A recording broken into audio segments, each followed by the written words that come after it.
Hey everybody, this is Scribe, and with me, as always, is SDA. Say hi, SDA. Hi, SDA.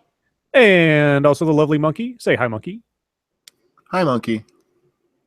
There we go. So welcome to the stream.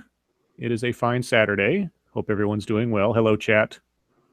I think it was, God, was it Spill that was here like 2 seconds after I posted the thing 2.5 hours ago?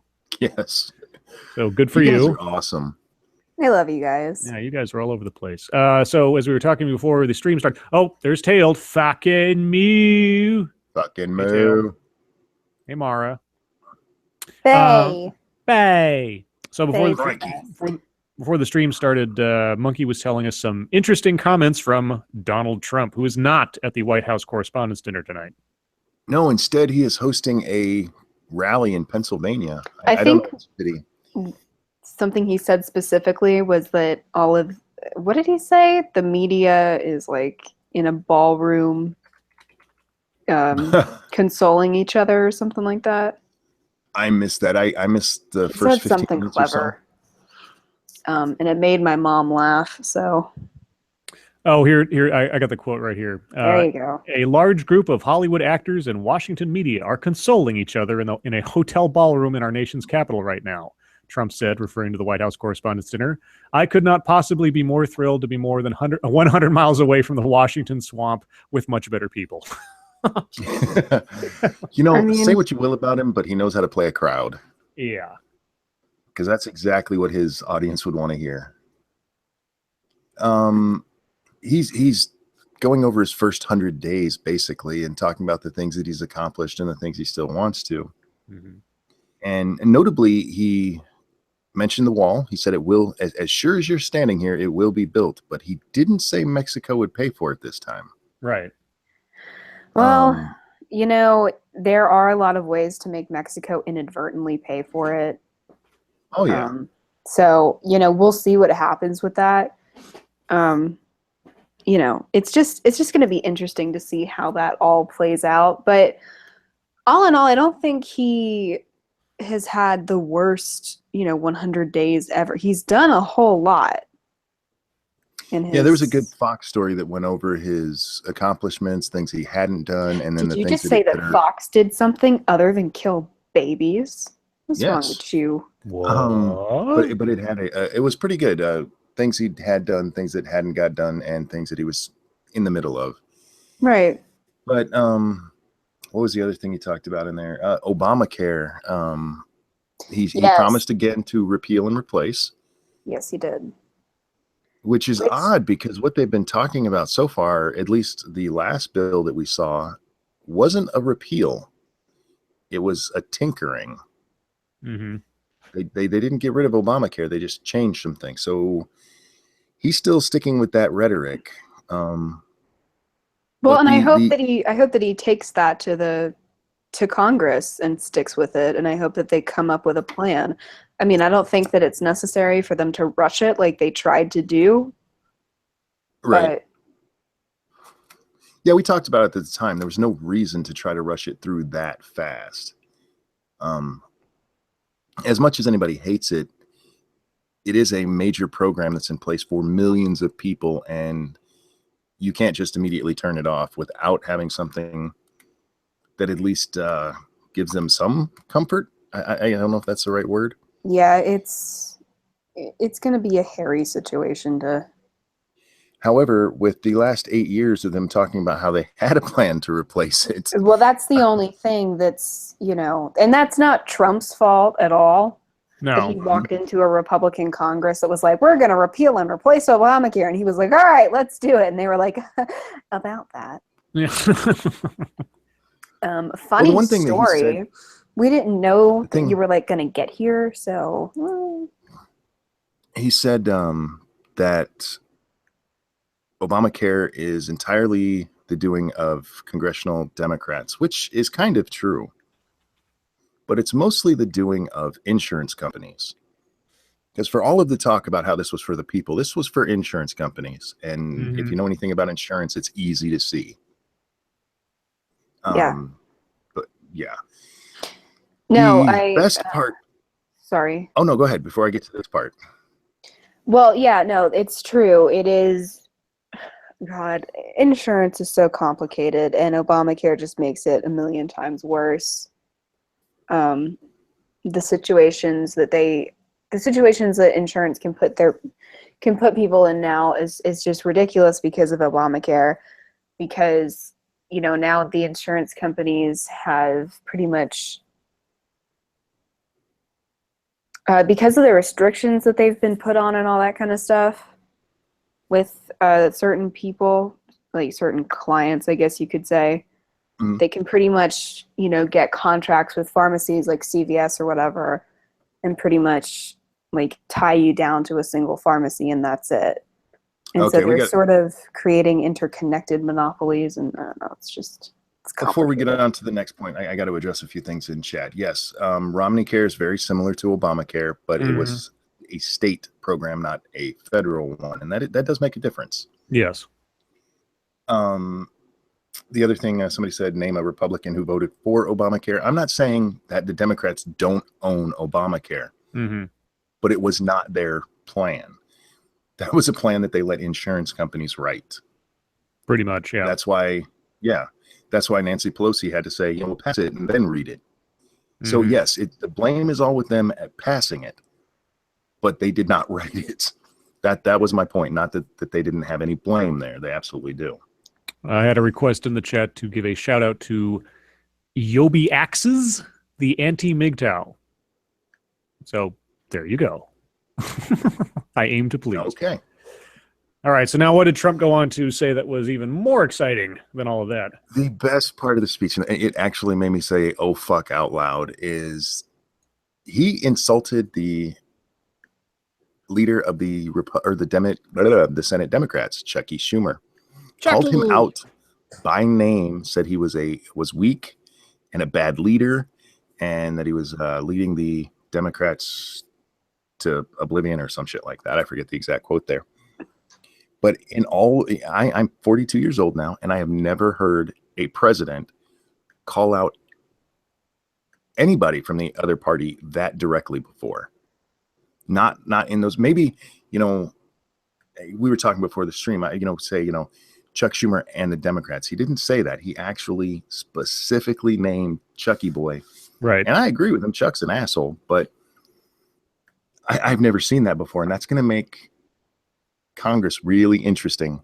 Yeah, you don't usually say something like that unless it's on the campaign trail, you're running right against them, or maybe if there's if someone has made themselves like the outspoken obstructionist to something you're trying to get done, like pretty much what Ted Cruz was back in the Obama but even days. then all you'd say is that you'd say something like there are certain elements of the other party that have been blah blah blah blah blah. You don't usually call them out by name. You sort of wash over it a little bit and be diplomatic. But for him to say when he's already president, he's not running for anything unless he's aiming for 2020, and just saying like Chuck Schumer. Let's see.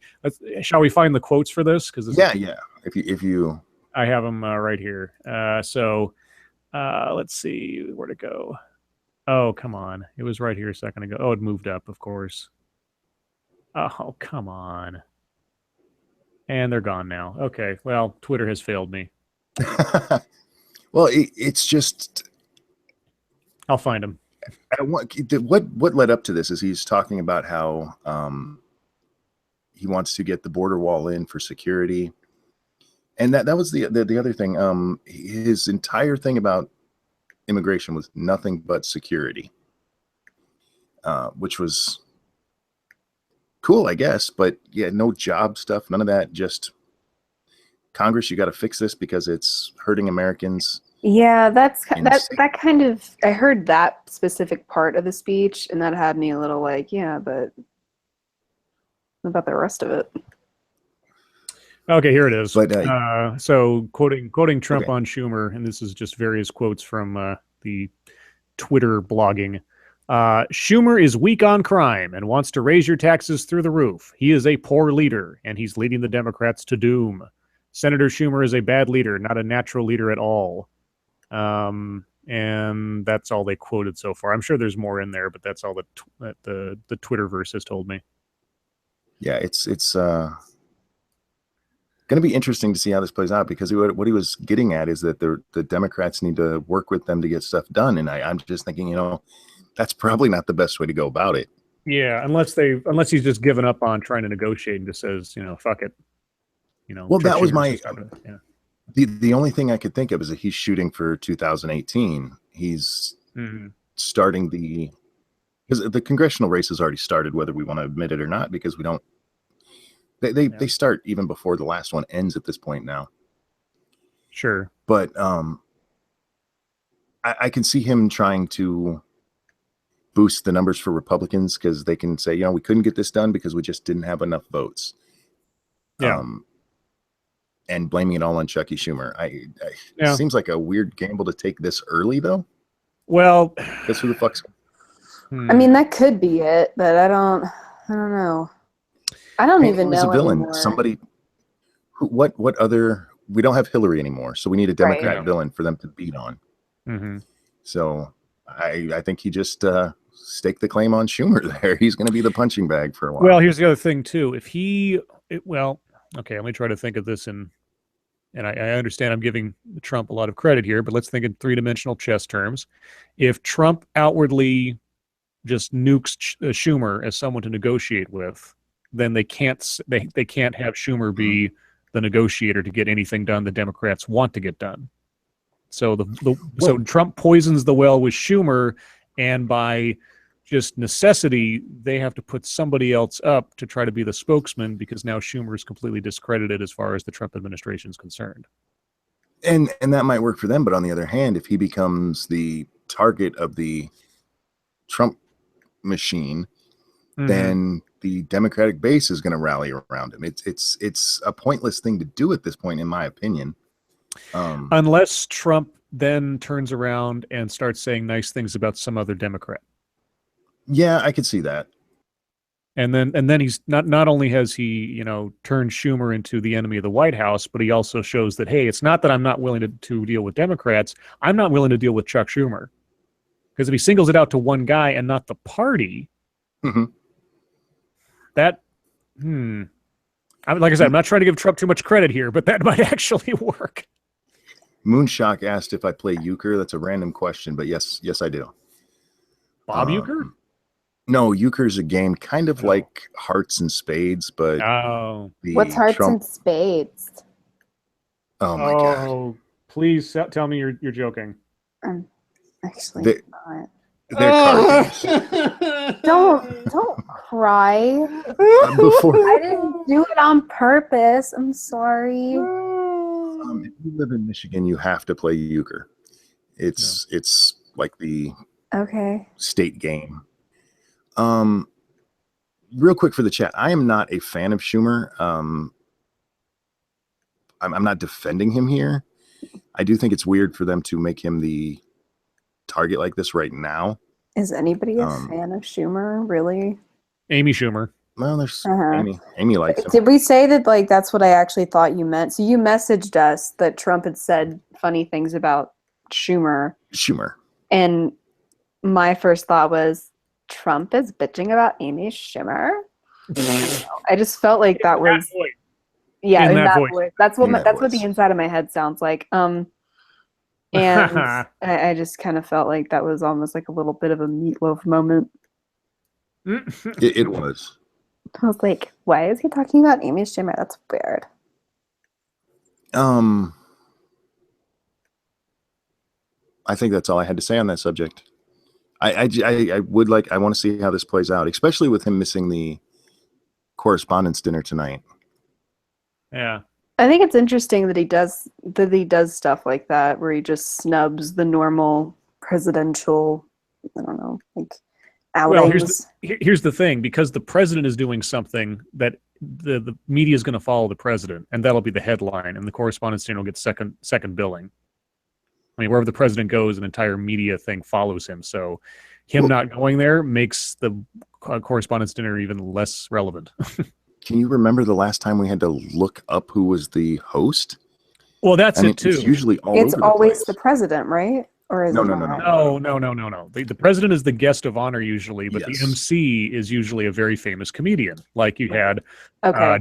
didn't John Oliver do it that one year, and Stephen Colbert, and all these big name guys would do it. And now you try to look up who did this. It's like, who is this person? Never heard of him before. Oh, he's a correspondent on the Daily Show.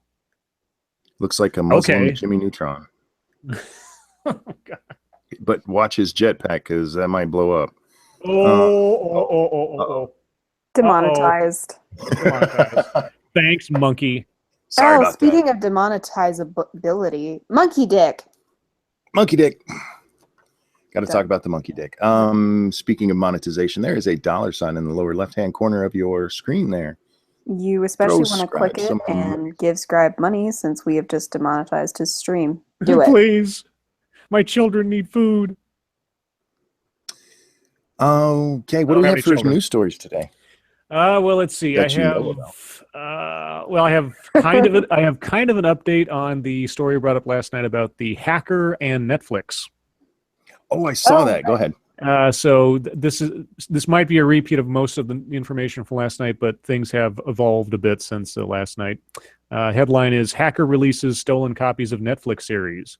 A hacker claims to have followed through on a threat to release several episodes from the upcoming season of Netflix's hit series Orange is the New Black.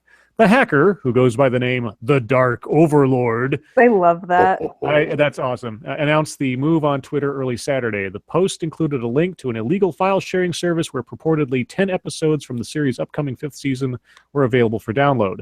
The Associated Press could not legally confirm the authenticity of the uploaded files. New episode. By the way, that site is Pirate Bay. Oh, is it? Okay. Yes. Let's see. So they literally can't. I guess they literally can't follow up on that without being breaking illegal. Yeah, pretty much. That's really funny to me. That is funny. New episodes of Orange are scheduled for official release on June 9th. Pirated copies of the series episodes could dent Netflix's subscriber growth and the company's stock price. I don't think so. I don't think availability on the Pirate Bay is necessarily going to somehow edge into the fans who actually just are too lazy to go on the internet to do it. The story I saw said that they expected Orange is the New Black to help increase their subscriptions by, I want to say it was 3.2 million people. Yes, that's the quote here too. Yeah, and that's an increase. It's basically double what they had last year at this time, which I don't understand if the show is doing that well, why it wouldn't have boosted it that well before. Yeah. I stopped watching like after the 3rd season because it just got boring. And the other thing too, we could go over watch it. Yeah. But when it comes out again, but it's not like by the end of the 1st season, I retroactively speaking, I kind of had a Jessica Jones notion about it because by the end of the 1st season, I had absolutely no care about what happened to our protagonist. She was such a horrible person, both in and out in jail and out of jail, that I was like, it's like, oh, she's under threat, or she might be kind of like, I would be fine with. I don't care. I don't care about this character. Oh, what happened? You got thank donation. You, Monetize. Well, here you go, Scribe. Thank you, Theus. Appreciate it. Come money. Good money. So besides which, like I say, that one show is going to be responsible for 3.2 million subscriber increase. Seriously? Yeah. It's been out for a while. People that know about it are already subscribed, dude. Yeah, and the only way that would make sense is if the people who watch it all unsubscribed because they'd already caught up on the seasons. Right. Which is not going to happen. No. You don't have... the other thing is that, like, it's now possible if you have a cable service to get Orange is the New Black through that too. Yeah. So you don't even need a straight Netflix subscription. Anyway, so we'll see what happens with that. I forget how many episodes are in one of those seasons. I think it's like 13 or 20 or something. So at least half supposedly has been posted, but no one's willing to actually confirm that because then they'd have to admit that they pirated stuff in order to confirm the story. Yeah. You would think that. Well, see, this is how I would look at it. There's a law that says that if I'm like a private citizen and I obtain information pertinent to a news story let's say underhandedly, and I hand it off to a news outlet, then they can use it because they didn't themselves obtain it illegally. That's why the whole WikiLeaks thing works. Mm-hmm. So in this case, I'd be like, well, Pirate Bay has taken this stuff and they're putting it out to the world for anybody to download. So at that point, I'd say like, oh, what the hell? I didn't steal it, just to confirm the story. Ta-da! At the end. But whatever. I don't know. I don't know what the difference is. The one thing I did see about it is that they said they knew he actually had the episodes because he took screenshots from the new episodes. Yeah, right. So, I mean, you still can't confirm that he was, actually uploaded them, but they do know he has them. Right. He's got access to them somehow, which is interesting. I mean, Netflix, I guess they're going to be reviewing their security procedures from now on a little bit more. Well, yeah, apparently it came a vendor, some small vendor they use was compromised. And Dark Overlord supposedly has other shows too, but they haven't said what they are. Oh, House of Cards. I bet you House of Cards is in there somewhere. Is that new season's coming out soonish as well, I think. I'm not mistaken. But anyway, so we'll see what happens with that. It's interesting they haven't stated like what his ransom is, or he hasn't posted himself what he's wanted or anything. Of course, when does Orange is the New Black actually come out? June 9th. June 9th. So this is like a month early. Thereabouts. 2 months. Well, so it's not even like, I don't know. That doesn't feel like a big deal. Yeah. Well, it's more sort of an embarrassment kind of thing for. And spoilers. Here's the other thing too. I mean, once if events in the show are meant to be sort of like dramatic, and then people can spoil them way ahead of when they were going to release it anyway. So, but whatever. Do I hear your puppy? Yeah, you do. He's playing. Barking in the background. Jinx. Yeah, I'm sorry, guys.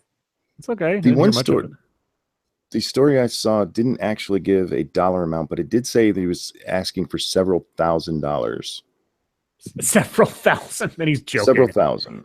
He's like $100 million. Oh. Okay. Well, anyway, another story I've got. This one is my funny story of the day. I don't actually have that many stories because the news day has been pretty slow, but this one really kind of made me laugh, but also go, what the fuck? Manitoba Insurance revokes Star Trek fans' license plate. Oh, God, says message is offensive. What? Manitoba Public Insurance. Manitoba Public Insurance asked a Star Trek fan to, quote unquote, surrender his license plate after complaints its message, and I'm going to spell it out and then I'll say it out loud just for clarity. ASIMIL and the number 8, assimilate, is offensive to indigenous people. Bullshit. I know. I love this guy's name, Nick Troller. Nick Troller has been driving around with the plate for 2 years. Oh, sorry. Thank you, Ryan Walters. Ryan actually refreshed his page to be able to give you that donation. Thank you, sir. Thank you, Ryan. I appreciate it. Let's see. Nick Troller has been driving around with the plate for 2 years. It's held within a Star Trek license frame, so that also bears the quotes, "We are the Borg," and "Resistance is futile." So the context of this should not be lost on any normal person. Troller tells... The people who get upset about stuff like this aren't normal people. I understand this, but the insurance company, holy cow. What does it actually mean?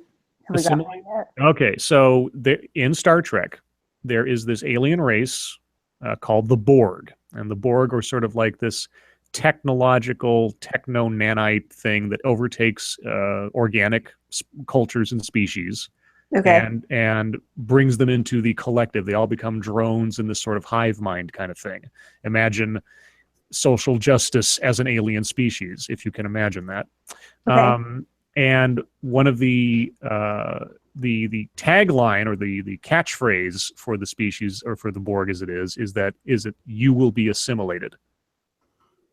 This is their threat. It's like, surrender, you will be assimilated, that kind of thing. So assimilate or you will be assimilated is in reference to the Borg, which is in reference to Star Trek, which this guy was a big fan of and made it very clear that's what he was referring to. It's held within Troller tells CTV Winnipeg that on his favorite show, an enemy race called aliens called the Borg travel through the galaxy trying to assimilate other cultures into their own. He says he thought the plate was funny, and notes strangers and other Trek fans have complimented him and asked to take photos with the plate. But Troller got a phone call Wednesday from a staff member at Manitoba Public Insurance who told him 2 people had complained that the word assimilate is offensive to Indigenous people. Why would it be offensive to Indigenous people? Wouldn't it be offensive to non-Indigenous people? Well, because they're not even being offended correctly. What the? Yeah. Well, if you say that Indigenous people or like this word offends a certain type of people, who's the racist? Anyway, he also received a letter from MPI on Thursday demanding he surrender the plate immediately, telling him he can either get a new plate or a refund on the $100 charge. But that's not the point, says Troller. We've become way too sensitive. You can't say anything anymore to anybody. Ry Moran from the National Center for Truth and Reconciliation, oh God, insists the word assimilate is too offensive to be on a license plate. Do you know what Truth and Reconciliation refers to? No. Restorative justice. So, do you know what restorative justice is? No. Okay, so this was the Truth and Reconciliation Council was a program or a procedure, I guess you could say, that occurred most notably in South Africa after the end of apartheid. Essentially, what it was is that people who had wronged others would be sort of brought into counsel with those they had wronged, and it would be like, the back and forth of this is how you harmed me and blah, blah, blah, blah. And the idea is altruistic in the sense of, well, if you can try to come to some kind of even terms or confront your oppressor, that kind of thing, that somehow these, grievances will be addressed in a civil manner beyond simple criminal justice.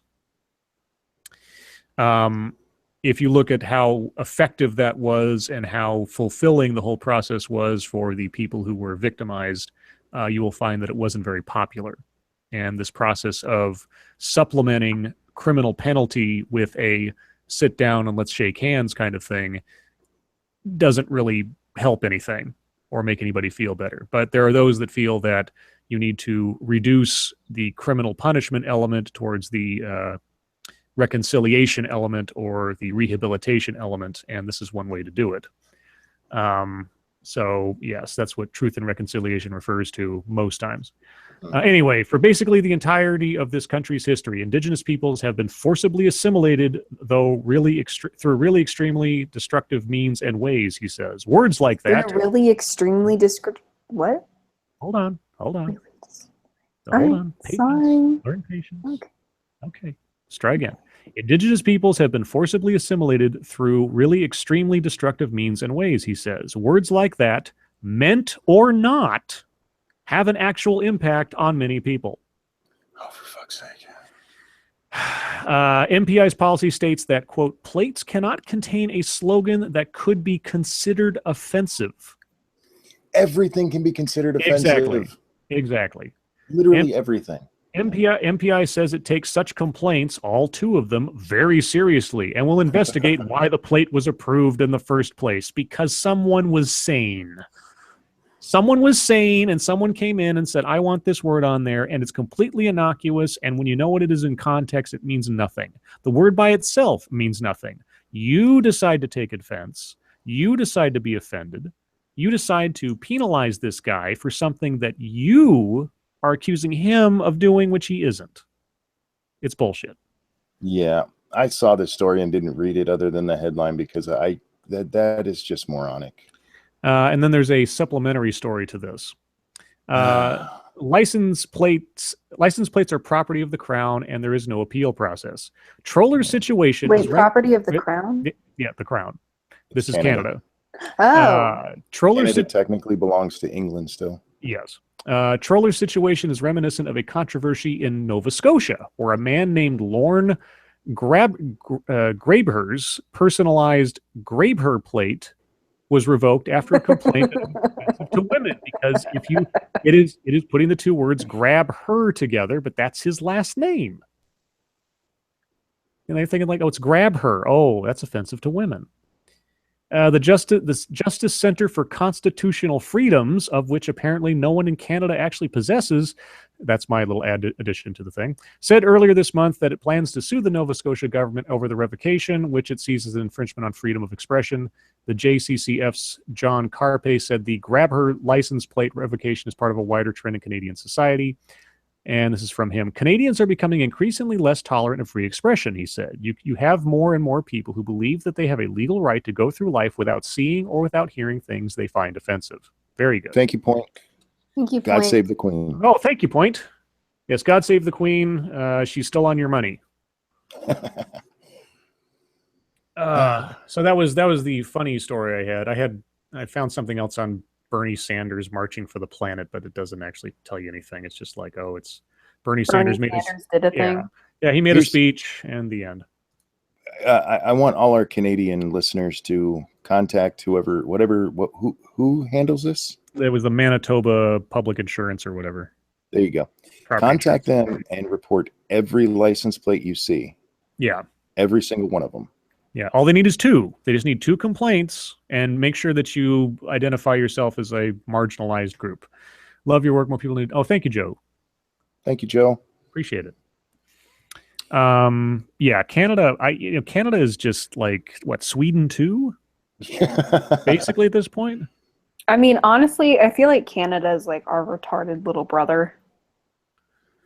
Oh no, that's not nice. That's really not nice. But how that's could what you? they are. You said retarded. You know how offensive that is? Jesus. Are you saying that there's something wrong with being retarded? Yes. Well, yes. Well, that's on you, not me.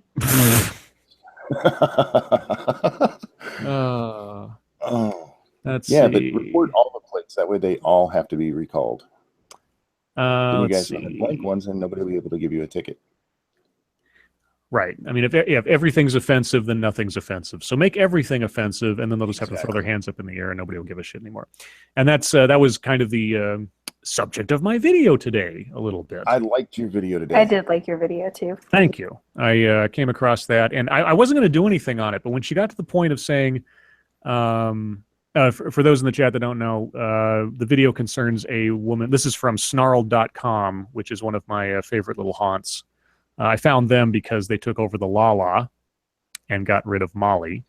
So I have a little bit of personal grudge against the Snarled for taking away my Molly. I'll just let that creepy notion sit for a second. Anyway, so they do this series called Race in America, and it sounds about as fun as you can imagine. And what they do is they usually have a comedian tell a story about how they encountered some variant of racism or race interaction or something, and try to make it funny, which they rarely do. This time it was a animator, I guess. Her name was Sapphire. And she told a story about how she and a friend were getting ready to go to a Lady Gaga concert, and were all dolled up like Lady Gaga characters or whatever. And some guy came up to him on the street, and because she's Asian, he started trying to say hello in the 3 or 4 different languages, like Japanese and Chinese, etc. And she's a native Californian, so she kind of goes like, English. And so then he's like, well, I mean, what's your heritage? And finally she says, Filipino. And he says, oh, hola. And he walks off. And she's like, and hola is Spanish. That's not even Filipino. And I'm like, as soon as she said that, I thought to myself, I know someone from the Philippines, and they speak. Wait a sec. So I looked up Spanish, Philippines. Yeah, Spanish was the official language of the Philippines for hundreds of years. Yeah. Up until 1987, it was an official language. It's still a spoken language.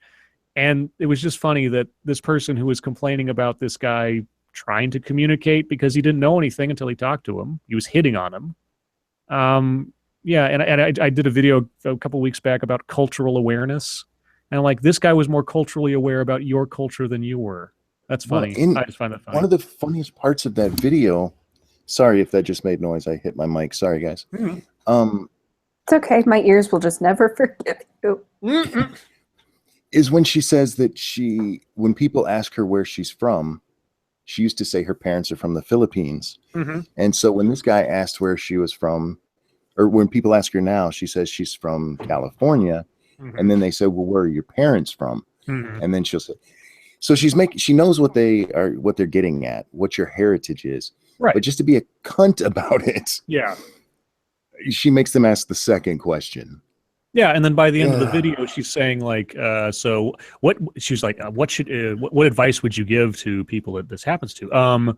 Try to find out why they're saying it." And I'm like, "You just spent the last 3 minutes telling us that the only reason they ask these things is because they're racist or they're trying to make you feel like an outsider or anything else. Now you want to find out why? Maybe they're just." Curious, or maybe like all the situations you've mentioned, it's some guy trying to hit on you because he thinks you're attractive. I mean, what a horrible thing to have happen to you. Gosh, somebody being curious about you and being friendly about it. Oh my God, how horrible. Well, do you remember in last night's stream they asked if my wife was Canadian because of the way she speaks? Yes, exactly. Yeah, but well, you're all just a bunch of racists. Yeah. A bunch of nationalist jerkwads, a bunch of xenophobic pricks is what you are for asking that question. Well, yeah, you were. Like I'd marry a Canadian. Exactly, bastards. Them and their Canadian bacon. I ask people all the time if I hear an accent where they're from, and it's right. Mostly white people because I really love Southern accents, especially.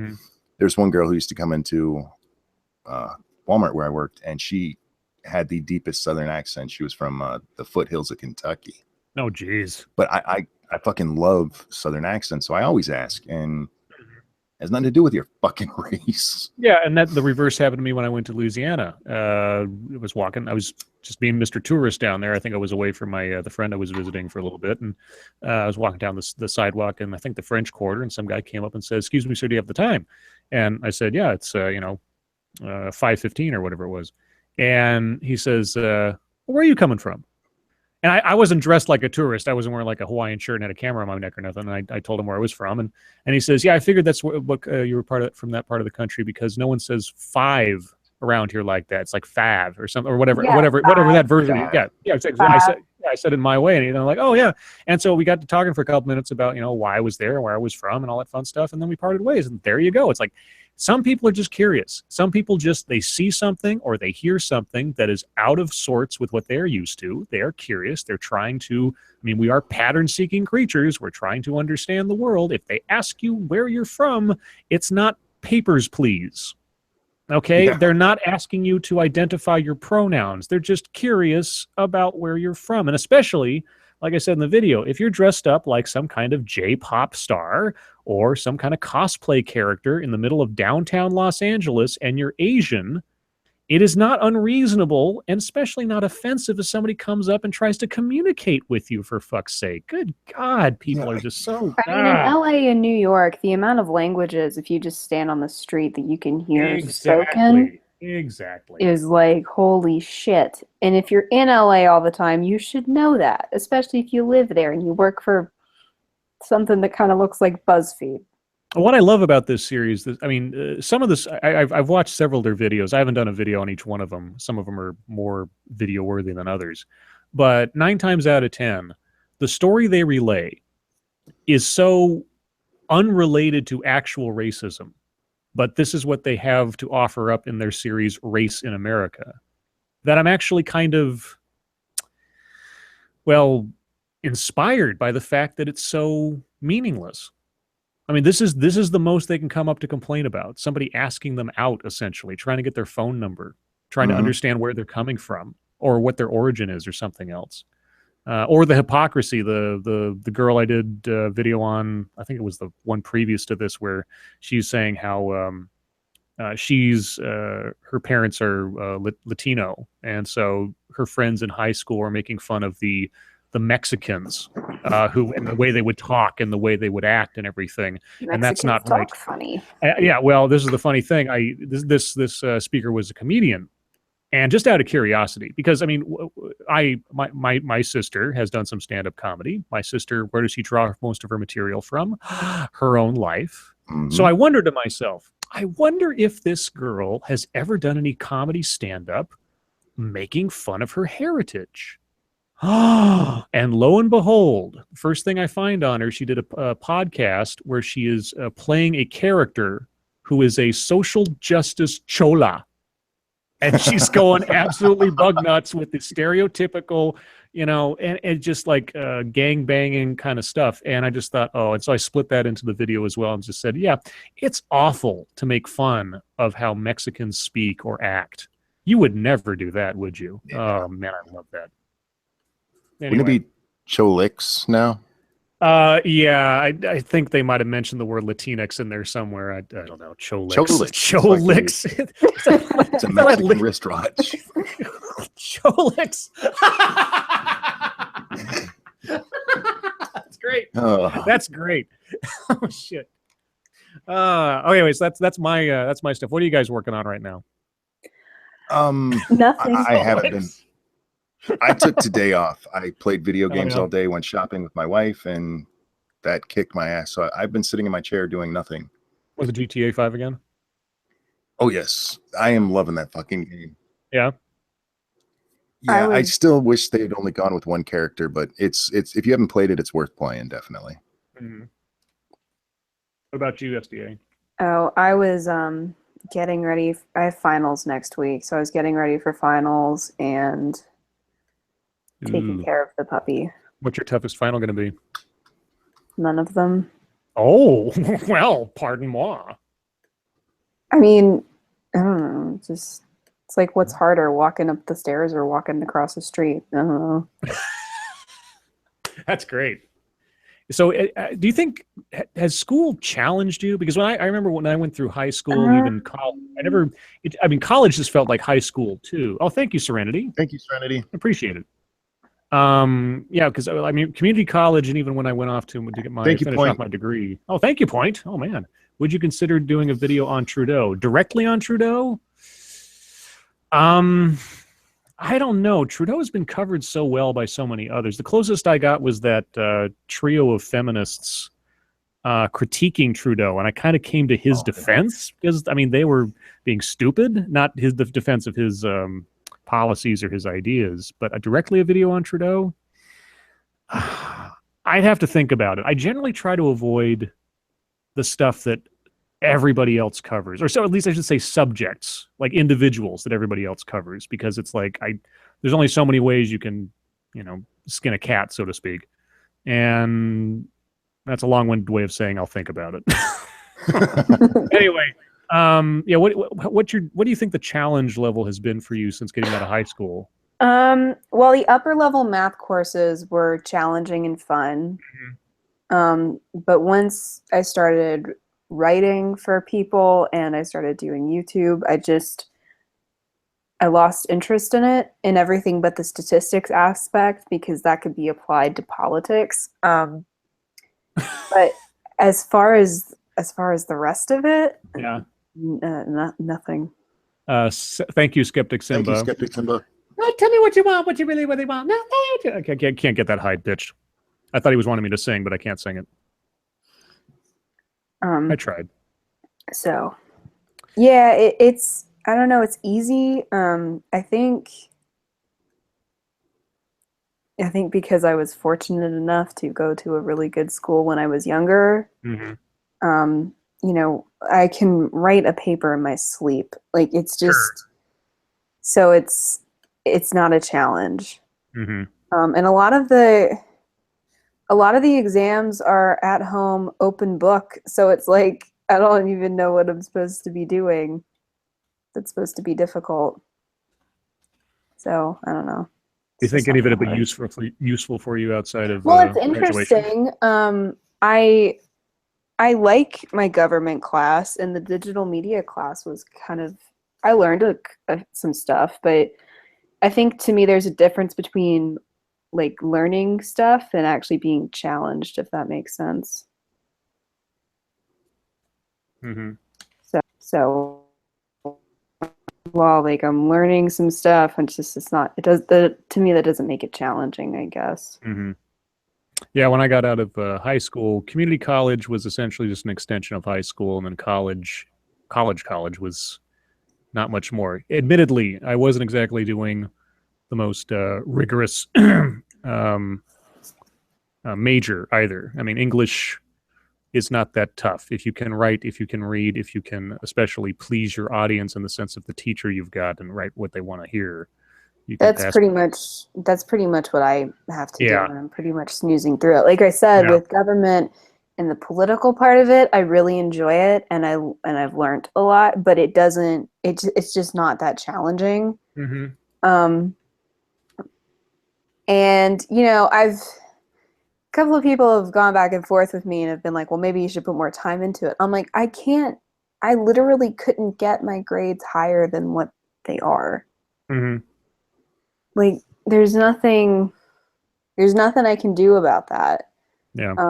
I'm excited to get back into the mathy side of it because I find it a little bit more challenging, but I didn't find stuff challenging until I got to differential equations. So Oh God. it took a lot.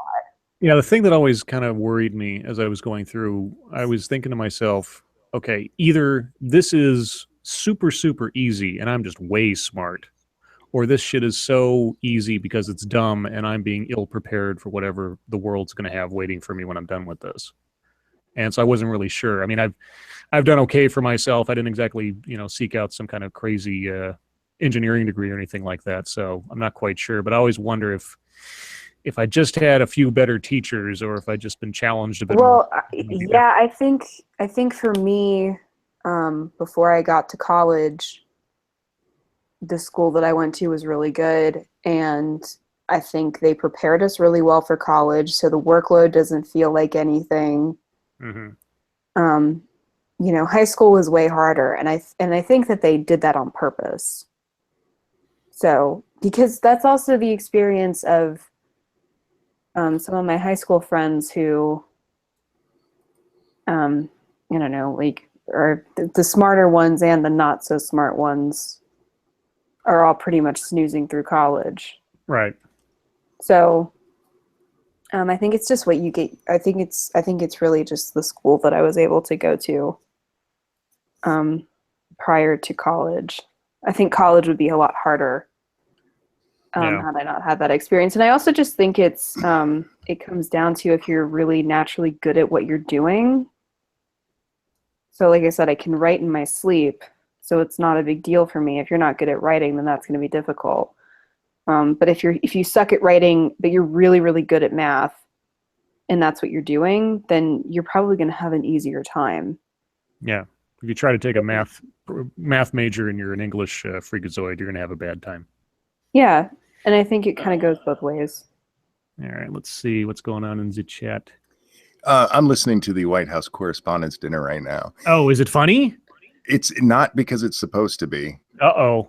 Tell us. I don't know who this bald-headed retard is talking, but he said that despite what you might have heard, they've actually had pretty good access to the president, and how that's a great thing, and that's been overlooked in all of the animosity they've had. Uh-huh. And then he goes on to say, but he doesn't actually say Trump's rhetoric, but the rhetoric that we've been hearing is not healthy and it's not good, talking about Trump calling out the press. Okay. And he goes on to say that they have a responsibility to report honestly and accurately. I'm like, yeah, that's kind of the problem. That's kind of what he has an issue with. So, wait, the person at the Correspondents' Dinner, that's what they're saying right now? Yeah. I just turned it off, but yeah, they're taking swipes at him for not being there. Well, of course they would. And of course he's taking swipes at them for just being them, I guess.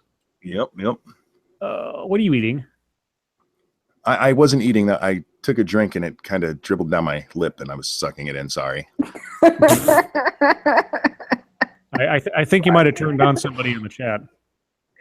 I better had. Yeah. What are you drinking? What do you think I'm drinking? I'm drinking Diet Pepsi. Diet Pepsi is what I always drink. Yeah, Diet Pepsi. So I had a glass of water the other day and it ruined my whole fucking day. Battery acid is what it is. Because I don't have any Dr. Pepper. Oh man, I could go for a Dr. Pepper right about now. Right? Ooh, wouldn't you like to be a pepper too? Get us a Dr. Pepper. Yeah. Hey, Scribe stream needs Dr. Pepper money. There's a dollar sign down bottom where you can donate for that. Yeah, make sure you donate twice as much so I can have one too. Yeah, please help my diabetes increase itself. Oh, speaking of which, Sanguine. Thank you, Sanguine. Sure, we call him a racist and sexist, but he is saying mean things. Yeah. Very good. Very good. Oh man. I tell you what, it has been ever since his first sort of encounter with the press after becoming president. Well, the sort of bittersweet entertainment of Trump versus the media, because on the one hand, it's like it's entertaining to see them at such odds with one another and so open about it in one hand. On the other hand, it's like this has nothing to do with anything. It's a waste of time and gets us nowhere. It helps nobody just being like sniping at each other from across the aisle. It might be fun, but it doesn't do anything. Fun. It is fun. I'm not going to deny it's fun and entertaining, but I kind of get upset sometimes, and it's like I don't want an entertaining presidency. I want an effective presidency. You know, when those things happen. People forget that Reagan had a horrifically contentious relationship with the press. I mean, but Reagan was very witty. I'm sorry, Reagan. Ronald Reagan. Ronald Reagan, the president. Yeah, Reagan. What? Reagan. What? I'm sorry. Is the Southern Belle making fun of the way I say words? Yes. Ronald Reagan. Okay. Why? How did he say that wrong? He said Reagan. I didn't say Reagan. Ronald Reagan. You like Ronald Reagan? Okay. Yeah, that's how you say Reagan. Reagan. Chris Reagan. Anyhow. Anyway. He had a very contentious relationship with the press. They hated him. He hated them back, but he was funny about it. Right. Trump is just like he was with Schumer, openly hostile. Yeah. But my video the other day that I did about immigration, specifically the sanctuary cities, the little retard in that video, I'm using that word a lot tonight. Let's call him something else. That douche nugget. Thank you, Noah. Thank you, Noah. When are you going to do the stream crawl? I don't know. Do we want to hop over somewhere else at the top of the hour? I don't know. We don't generally do a stream crawl. We just switch between channels. We did it for the birthday because it was both Monkey and SDA's birthdays, but stream crawl wise, that hasn't quite become a thing yet. No, we just trade every night. Anyway, Douche Nugget and Sanctuary City. Yeah, but Douche Nugget said that the whole reason Sanctuary Cities even became a big thing was because of Obama and how many people Obama had been deporting. And actually, that's not what really made them a big media thing. What made them a big media thing was the media trying to destroy Trump out of the gate from his thank you point. Ronald Reagan, I'm paying for this microphone. Oh, thank you, Peter. $5. Who's Ronald Reagan? Yeah, president from 81 through 89. I actually just saw that clip the other day. Point for those who don't know, Ronald Reagan, I believe it was in like 81 or something. He was at some kind of, or he was on the campaign trail, and he was at some kind of speech or conference, and they wanted to shut him up, so they started turning off his microphone. And he yells over the lack of a microphone to the guy running the thing. He says, "I paid for this microphone," and that became like this catchphrase for him for a while. Anyways. That's cute. But yeah, Sanctuary City's trying to kill Trump was like, yeah. Well, yeah, and with the whole press, them whining about him not liking them, they tried to destroy him, and the only reason that didn't work is because that girl got shot out in San Francisco. Right. If that story didn't happen, then all of Trump's campaign collapses right there because he would have got no other press besides that. Mm-hmm. And that's where Sanctuary City suddenly hit the mainstream and why everybody was talking about them. It wasn't because of God, I fucking hate people. But the press has been so openly hostile towards Trump. I don't really blame him for being hostile back, but he is the president, and it might be time to dial it back a little bit. Yeah. By all means, call him out when they say something wrong. But yeah, the other thing about the Sanctuary City. Sorry, go ahead. And you don't have to go to the correspondence dinner. That's fine. But you also don't have to, call them a bunch of babies. That's true, too. The other thing about the Sanctuary Cities story and a whole bunch of the other deportation things, after the video I did the other day where they were harping on the Trump administration for deporting this mother of four, and I found out that her deportation order actually had occurred in 2014, but Obama just sat on it and didn't actually do it until, Trump took over and decided to actually follow through on all the warrants that had been issued. I wonder how many of these highlighted individual cases now are actually just a result of Trump enforcing the law that Obama ignored for years. Well, that's what it all is. And that's actually what's going to be a problem with the marijuana laws, too, because they never actually fixed that problem with states having different laws than the feds. Obama just said, okay, don't enforce those. With the medical marijuana, that's actually written into a bill. There's no funding allowed for it. But with recreational marijuana, that's still against the federal government laws everywhere, and it's still funded to fight that. So Obama played a lot of kick it down the road instead of actually doing anything. Right.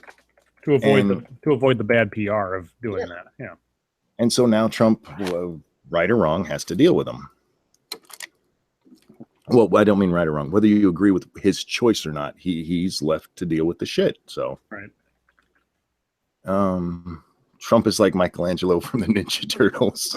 Oh, God. Yeah, he kind of is. Oh, Jesus. Oh, my God. Richard Dreyfuss. Why? That just made me think of the movie Stakeout. Oh, because Richard Dreyfuss was in the movie Stakeout? Yeah. I don't know why that made me think of it. Well, so I've never seen that movie either. Of course you haven't. Now, they did this movie back in 2001 called The Day Reagan Was Shot, and it was sort of this HBO, I think, biopic, not a biopic, but sort of a historical deal where the events that took place in and around the White House and everything when Reagan was almost assassinated. And Richard Dreyfuss plays, I forget the real, Alexander Haig, who was the Secretary of State. And because of the confusion as to what was going on there, because of what had happened to the president, where the vice president was at the time, the Secretary of State goes in front of the cameras and he effectively intimates that he is now the president because of the line of succession. And it was a very confusing, weird few hours there, and they play this up in the movie to some effect. I think they over dramatized it a little bit, but it's true. For a very brief amount of time, Alexander Haig believed that he was the next in line of succession to be running the country at that point. So, interesting story. Let's see what else is going on.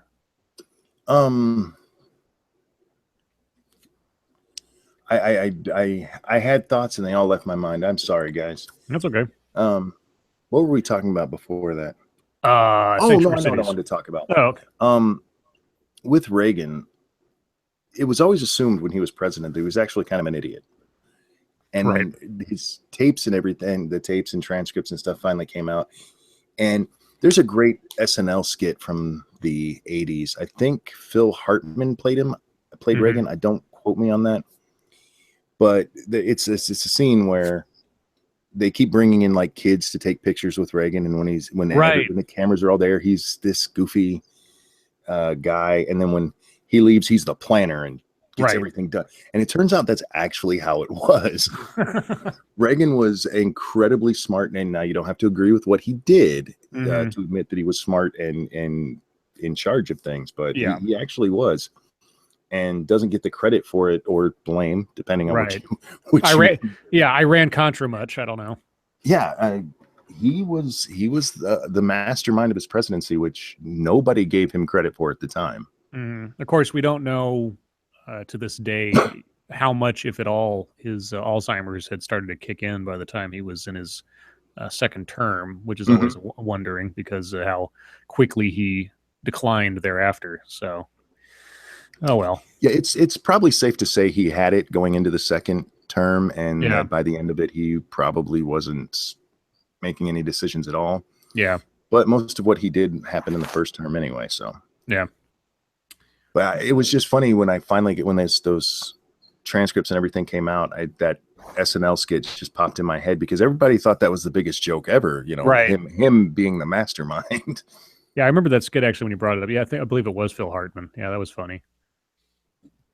Let's see what else is going on. I'm trying to see. There was something going on in the news at BBC, and I lost it.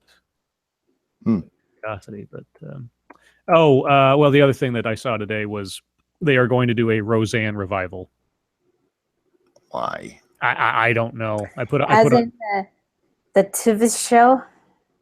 Yes, the Tivis show. Okay. You should start a network called Tivis. What's Tivis? Yeah, Tivis. So yeah, Roseanne's going to come back. I put on Twitter that they should then revive Quantum Leap while Dean Stockwell's still alive. Yeah. I mean, please, or at least have them hand the baton off to somebody else while they're still around kicking, because I know Scott Bakula's probably looking for something to do. Oh yeah, probably. Oh man. Enterprise didn't turn into the long-term thing that they'd hoped for. No, and Discovery looks like it's already like tanking. Have you heard all the stories about the new Star Trek series? Yeah. No. Oh God. So it's this giant clusterfuck. The story behind what happened with this show is going to be a lot more interesting than the show itself, if it ever gets released, because it was supposed to come out January of this year, and it hasn't even like finished filming yet, and they're still making cast changes. It's insane. And they were supposed to have this brand new series that was supposed to take place before the original series, but after Enterprise. And then the guy who was going to run the show, the same guy who did Hannibal and everything, he left because of creative differences, because they weren't letting him do what he wanted to do, and so on and so on. And there's just all these crazy horror stories coming out of this show. And it's one of those things I get a lot more interested in, like Hollywood productions and stuff that go wrong than Hollywood productions that go right. So, Oh, that's interesting. All the behind the scenes stuff. Yeah. Really good YouTube channel for anybody interested in that kind of stuff. Midnight's Edge. Midnight's Edge covers like all the comic book movies industry. And this is like the industry level stuff mostly, not like the movies themselves. There's reviews, but they usually talk about the behind the scenes. And all the crazy stuff that went on behind the scenes with like the X-Men movies and Wolverine Origins and Deadpool and Spider-Man, and especially the Fantastic Four movie. Oh my God. They've got practically an entire movie's worth of commentary on all the shit that went on behind the scenes of that film. So just as a free plug for them, because I like them. Let's see. Oh, Scott Bakula is on NCIS New Orleans. Oh, okay. Well, good for him. I'm glad he's got work. I like him. Peter asked if we saw I saw the Stuttering Soliloquy Angry MGTOW thing. I haven't watched the whole thing. I just watched what very nearly viral. God, that's hard to say. I watched their video yesterday where they highlighted parts of it. Yeah, Angry MGTOW was a complete cock in that thing. He was just horrible. When did this take place? A week or two ago. Was this before he shut down his channel, essentially, or? Yes. Yeah. Okay. I believe it was actually before SDAs with him. And It was. if I had seen it, I would have told you absolutely not to do that. And you wouldn't have to listen to me anyway, but it would have been my advice to you, because God damn, he's changed a bit. Yeah. My guess is that he's no. See, I don't want to do that. That's just me speculating. No. Do it. Speculate. What? This is if you go through Twitter, you can find proof of this. I'm not going to tell you where I'll find it, but he hits on women in DMs. And he like hits on them hard, not MGTOW, like he's some guy trying to get some ass. And if I had to guess, I would say he probably started building a relationship and it fell apart, and that made him snap. Because the last time he snapped, it was over a woman. He used to be a YouTuber a long time ago. MGTOW United, I think his name was. I've heard of him. Yeah. Yeah. And there's actually hearing that. Yeah, in one of my videos, I made the comment that I want to meet the woman who fucked him up, and somebody sent me the link to the woman's channel who fucked him up. Oh, yeah. And I can't remember her name, but sure, no. She runs a channel on wellness, mostly mental health. Okay, and that's ironic, don't you think? And apparently. he I got love too. Scribe's big laugh. It makes me happy. Me too. He got too weird, and she's like, no, and there was a whole big blow up, and he like doxed her, and yeah. Oh, great. Yeah. So the dude is not mentally stable. I recommend everybody stay away from him, other than to make fun of him.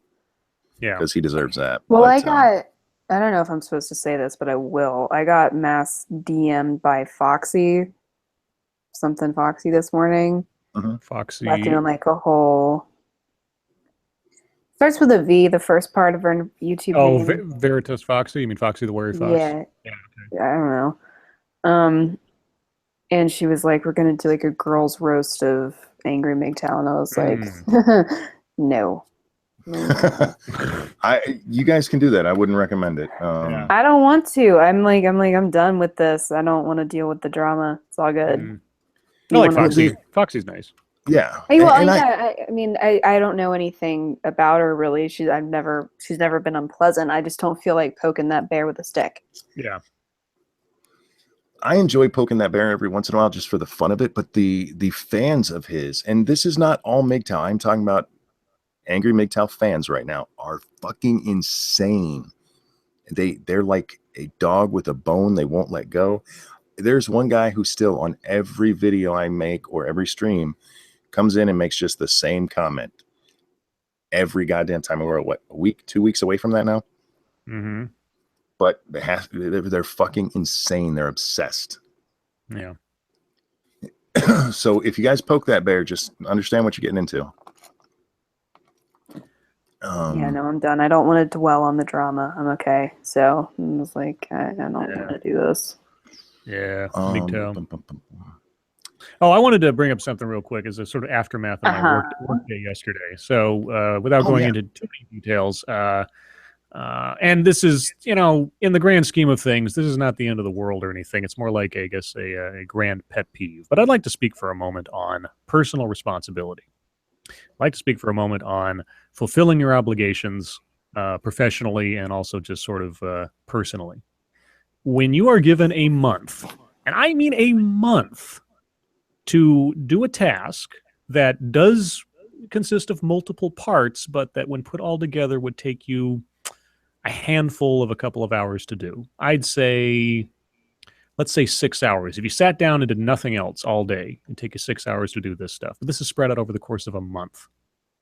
And you get down to the last business day of the month, and the deadline comes and goes. And you've already been told what happens when the deadline comes and goes.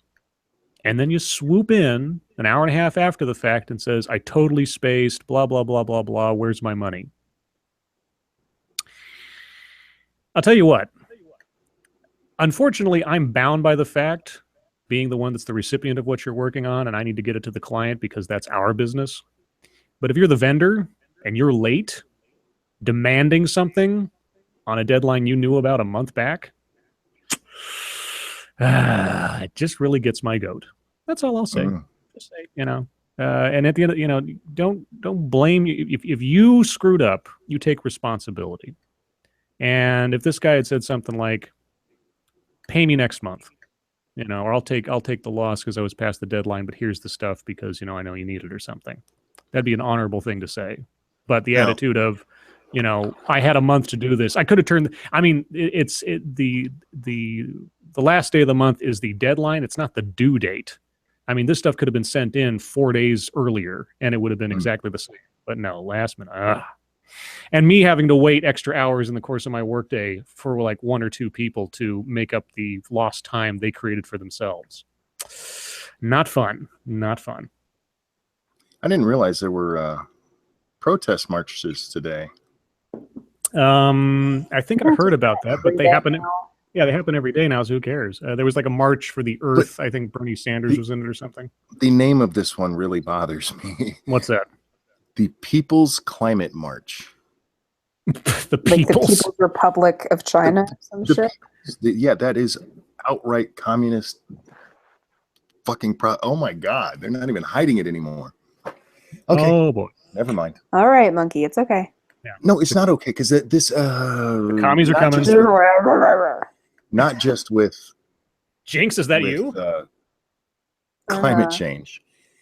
But if you know anything of the history of the violent, horrific overtaking of countries by communists, this is not something to just, oh, it's no big deal. As things are getting worse. And now I don't think that'll happen here because our military had put that down before it got that far. But I don't want to see it get that far. These people need to just be slapped, all of them. If they just line up in a line, we'll call it the slap march, and just bitch slap each one of them as they walk by. Well, I know did I bring this up on the other stream? It all runs together now, but I brought up the other day on Twitter about the SDS and the Weathermen. You remember this? Mm-hmm. Yeah. So, for those of you that don't know, there was the Students for a Democratic Society back in the 60s, and they were and if you look them up, a lot of the issues that the Students for a Democratic Society were advocating for line up with a lot of what the social justice is doing now. It's just a different version of the same thing. And the story of the SDS is a very long and involved story. But one of the spin-offs from it was a group called the Weathermen, or the Weather Underground after a while. And this was a group of people who thought that the SDS wasn't radical enough. And they did things like political bombings. I mean, they bombed the Pentagon at one point, I believe, and a bunch of other places. And thankfully, no one was killed in these bombings. They did them as sort of a violent protest, but they gave plenty of warning ahead of time that something was going to happen. So their bombings didn't kill anybody, but that's beside the point. Some of their members did do other violent things.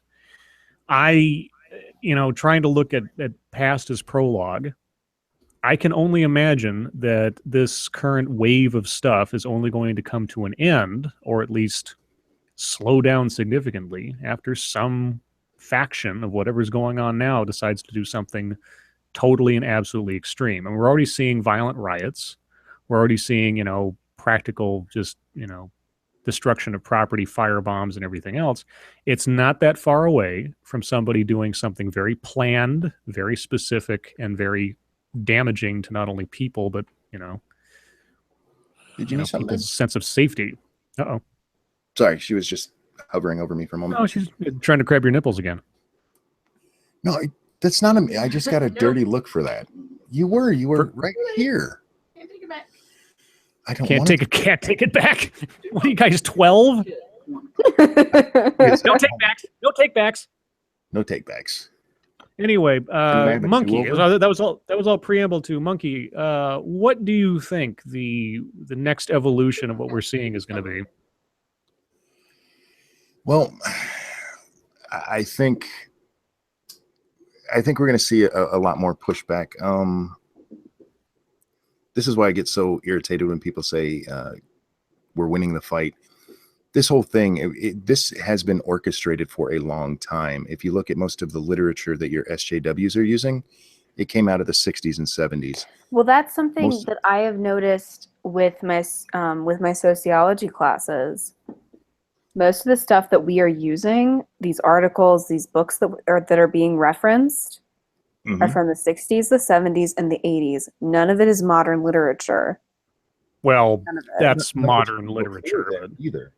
Well, I mean, is all within the past 20 years.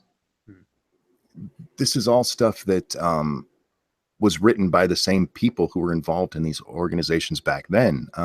Yeah. Sean Hannity used to beat the drum of Bill Ayers. Bill Ayers was in the Weather Underground, and actually, on 9/11, there was I think it was a New York Times article where they interviewed Bill Ayers, and he actually said that he wished they had done more bombings. Right. The timing was absolutely horrific because this was on 9/11. And he just when you say they had done more bombings, you mean the Weather Underground, not the 9/11 the Weather attackers. Underground. Right. Yes. Yeah. Yes. Sorry. Yeah, because the article had already been written that he wasn't interviewed that day, so that's the day the article came out. Right. So all of these organizers, if you go back and you follow the history of horrific communist uprisings, they always start with the young. Yes. Because they're the most impressionable. They're the easiest to sway over things like money. And the most energetic. Yeah, and so you get them all riled up, and they're not that bright, they're not that educated, and they're very easy to indoctrinate. That is why the radical left has been targeting them, and it's just going to get worse and worse until it comes to a head. And at that point, the country's going to have to decide. And I don't know which way it's going to go, but they're going to have to decide whether we want to continue with what has been called cultural Marxism, because that's what it is, or whether we want to remain at least as free as we are, because communism demands a dictatorship. It demands totalitarian government. You cannot have, there's this idea of a communist democracy. Doesn't happen. You can't have that, because you have to have somebody you have to beat people into submission. I mean, you have to, because if you tell them they only have to do sorry. No, communism. 300. One of you at a time. Pick one. I know. It's fine. Go ahead. Go ahead. Go ahead. Okay, I will moderate the two of you. SDA, go. Because communism could theoretically work if you had all 300 million people consistently enthusiastic about it over a long period of time. And that's just not what's going to happen. So you have to have a dictatorship willing to blow people's heads off to get it to work. And then eventually it collapses and, Yeah, it's not human nature to get along that well, that consistently about everything all the time. Yeah, exactly. Not going to happen. Okay, Monkey, your turn. Communism relies on everybody doing their absolute best all the time. It relies on the best of human nature, and that's not how human nature works. There was a great interaction. I forget who he was talking to. Oh God, what the hell's his name? The guy who used to do dirty jobs. Mike Rowe.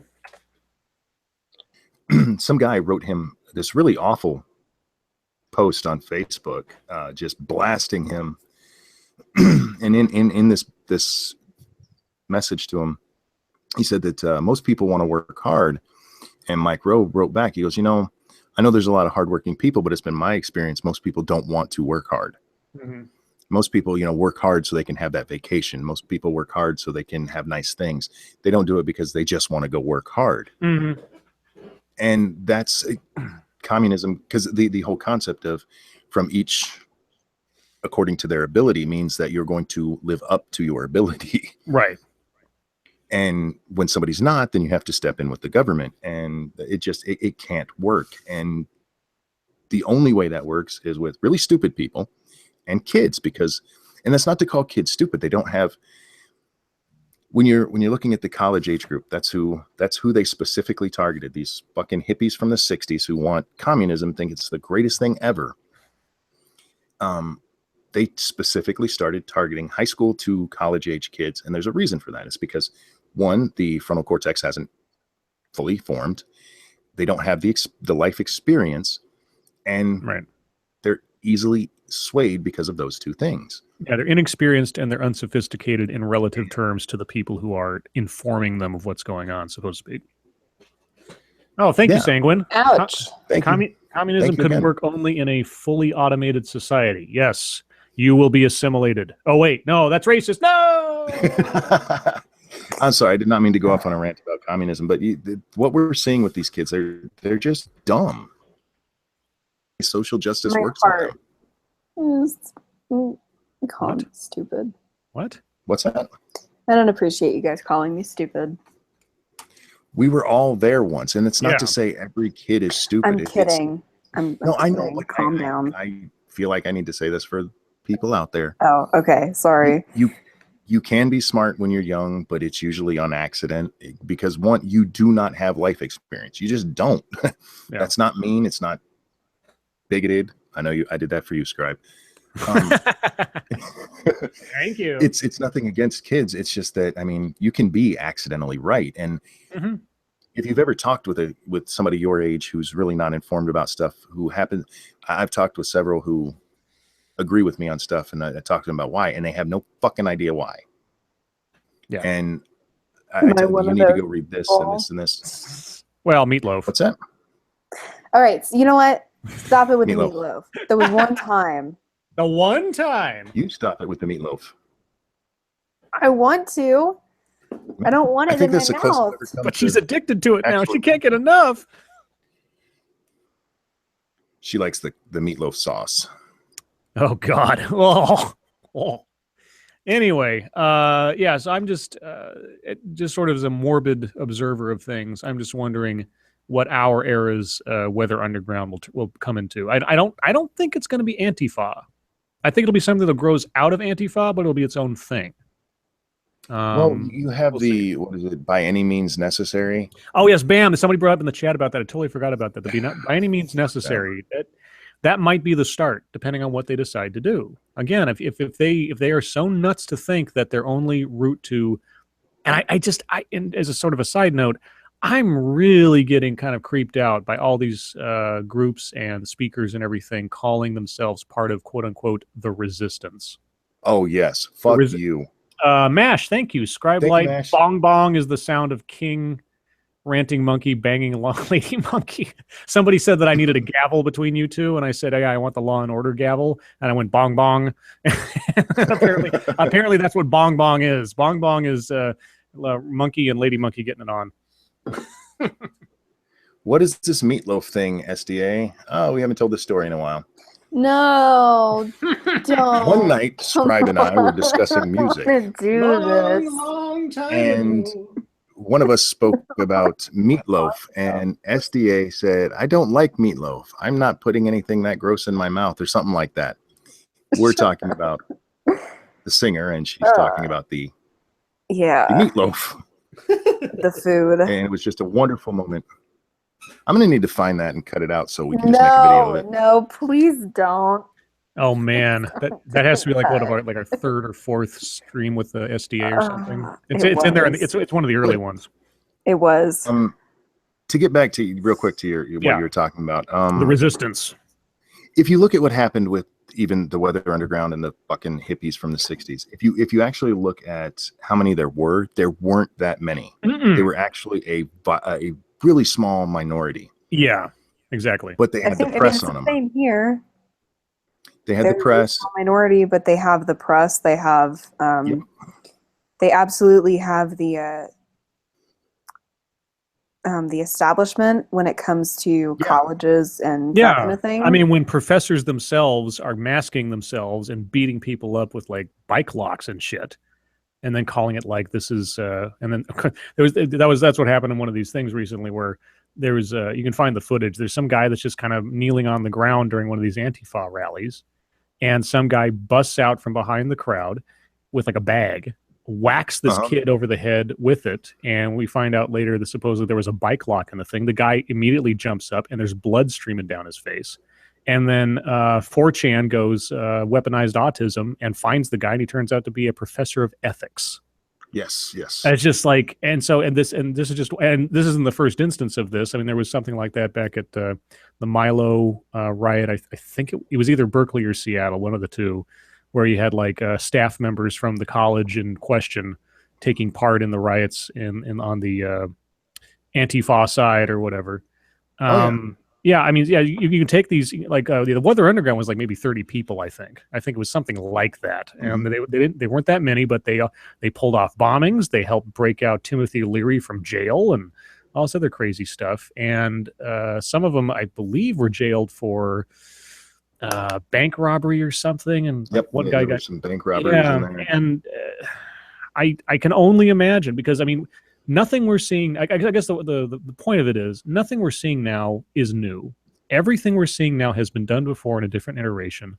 And as far as I can tell, these things have a one direction, no pun intended, evolution of events. And eventually, whether it's by any means necessary or some other spin-off thereof, somebody's going to do something stupid.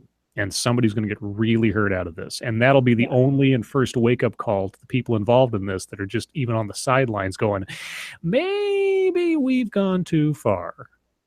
Well, I think this last Berkeley incident is going to lead to something horrific, because the Trump supporters there were all disarmed.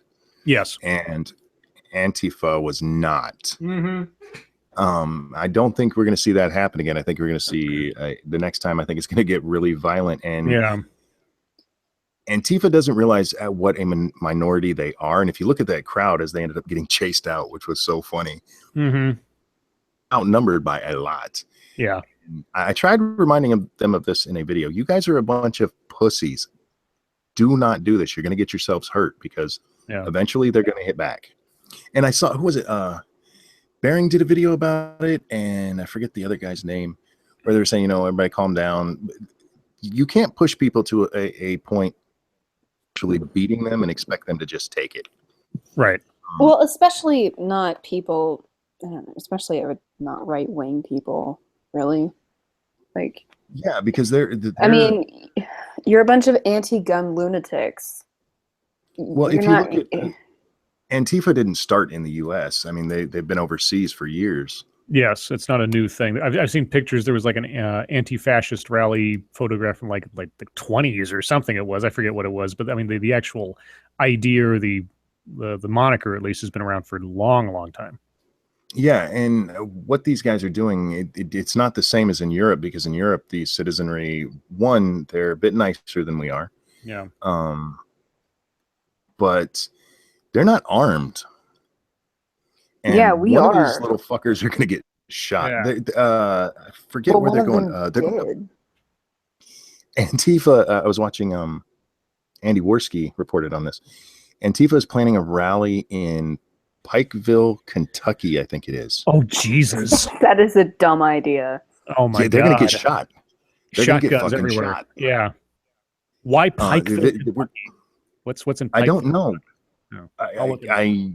I haven't looked it up, but when Wizard of Cause was on, they were talking about it. And yeah, Pikeville, Kentucky. Why? You guys need to stay safely in San Francisco, Los Angeles. I got a news story on it.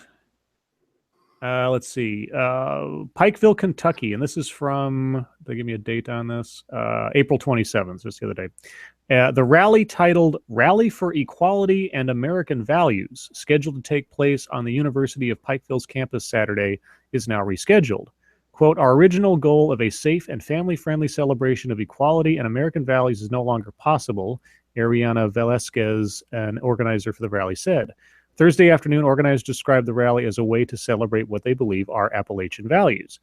Hours later, they met with city, state, and university officials, choosing to reschedule the event. This has been a tough decision, but previously unseen real and credible threats and the safety of our attendees have led us to believe this is the right call, Christian Markham, an organizer for the rally, said. City officials said suspicious activity on the internet led the city to take action to protect the Pikeville community. I'm trying to find something more specific. So, well, somebody in chat said that there's a white supremacist group down there.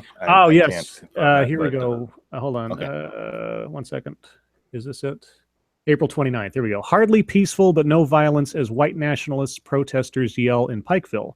Despite fears of violence, white nationalists and opponents exchanged only words at a rally in downtown Pikeville on Saturday, as a heavy police presence and metal barricades kept the two sides separated. At the height of the rally, there were about 125 white nationalists on one side of Main Street in an enclosure beside the historic Pike County Courthouse, and about 200 opponents on the opposite side of the street behind barriers set up along the sidewalk. And there in the picture, the photograph they have on here, is the anti-fascism flag. Mm-hmm. The official, like the old-timey one. A line of local and state police. Okay, white nationalists. White nationalists hope to recruit members with a message of help for working people in a place where the economy has been hurt by a sharp drop in coal jobs, but they spent more time condemning their opponents for trying to shout them down. We see the forces of degeneracy, Jeff Shope, commander of the National Socialist Movement, yelled as he looked across the street at the protesters. A man with him who refused to identify himself shouted, "The white man built this country."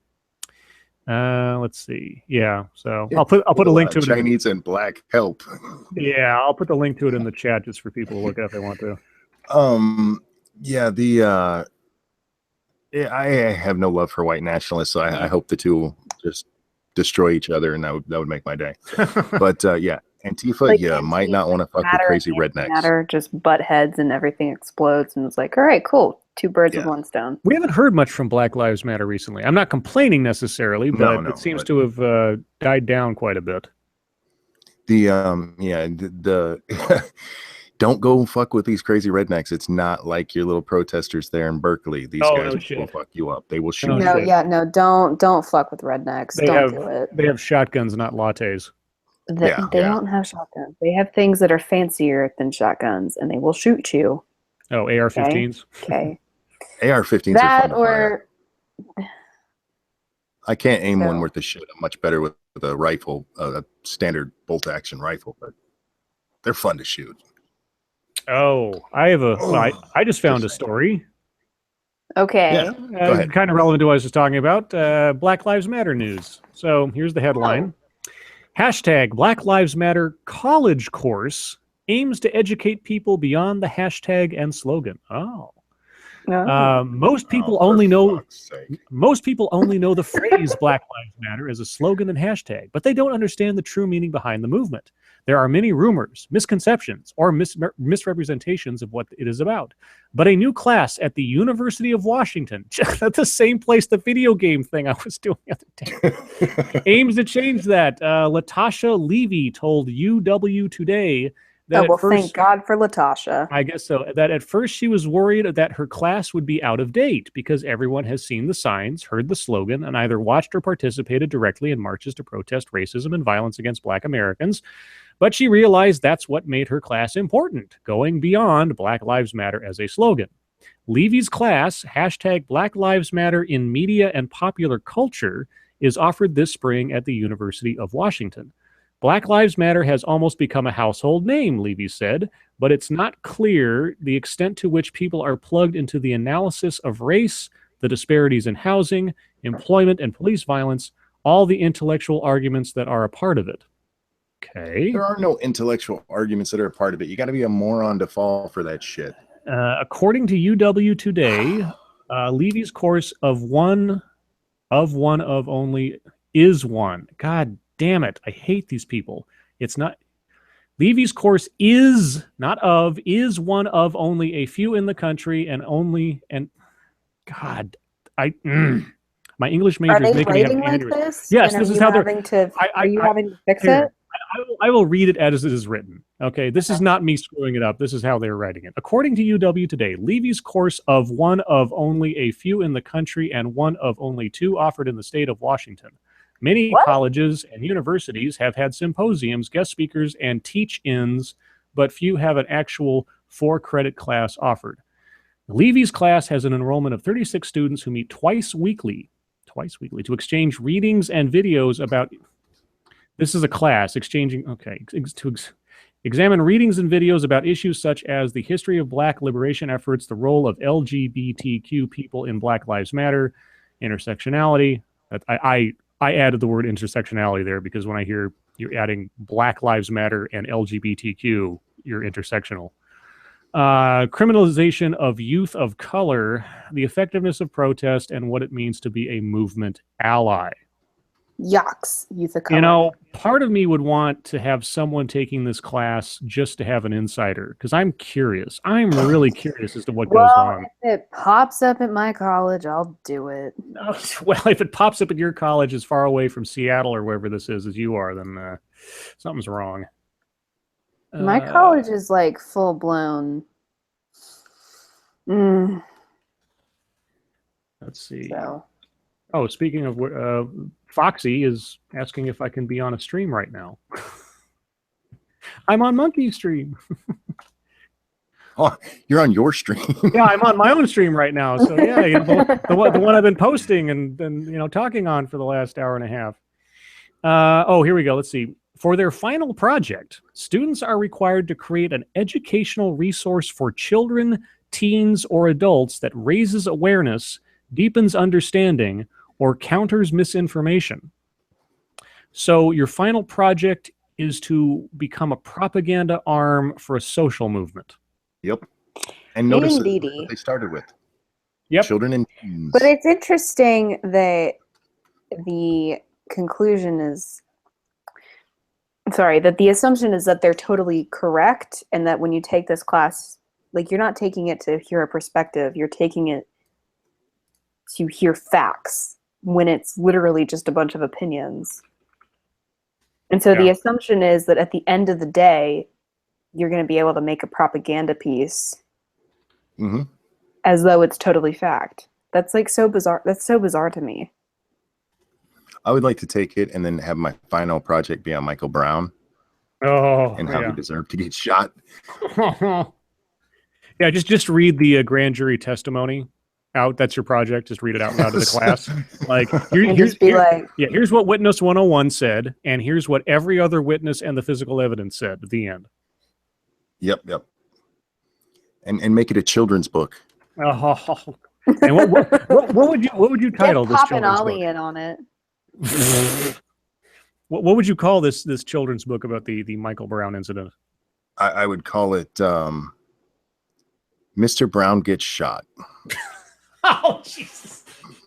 Oh. But that's like a kid's title, right? Yeah, Mr. Brown. Mr. Brown Gets Shot. I mean, if you want to make Mr. it, Brown was robbing a if you want to convenience make store. it ethnically friendly, you call it Mr. Brown Gets Shot. Is that you being street again? She was street. Total street. No, that It'd be wasn't. great if she did gang signs while she did that. Tapped her chest. Yeah. You don't know. Double tap. Well, put on your camera. Let's see your gang signs. No, I don't want to do Do that. them with your toes. What? I don't know. Okay. Okay, about time to turn it over to chat. Yeah, I think it's chat time. It's the bottom of the Yeah. hour. We got a half an hour left thereabouts. Well, they were talking about something I'm going to address while we're waiting for them to ask questions. I think Scotch said it jokingly, but said you should be proud of your race. There's no reason to ever be proud of your race. You had no input on that at all. Nope. I'm proud of my hair color.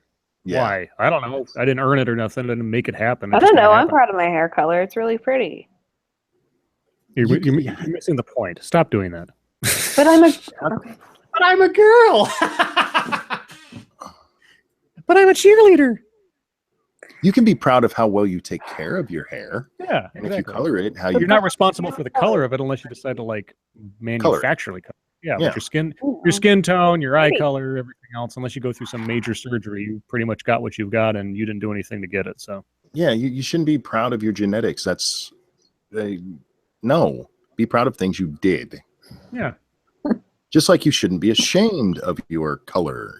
Be ashamed. it's irrelevant. It's arbitrary. It doesn't mean anything. It equates to nothing. It has only the value at which either you put into it or someone else does. And I thought, after watching this the video game lab video the other day, I thought the ideal was to get to the point where these things are irrelevant. Yes, they are part of your makeup. Like I'm straight, I'm white, I'm male. These things determine nothing about who I am, simply what I am. There are straight white male serial killers. There are straight white male surgeons. It doesn't matter. It means nothing.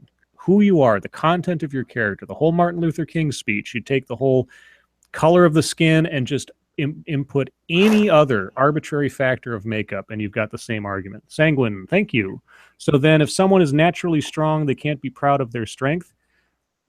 Oh, it depends. I mean, you can actually work on your strength. I have a very big build. Right. I could have been very big and muscular, and I never did anything with it because I'm lazy as fuck.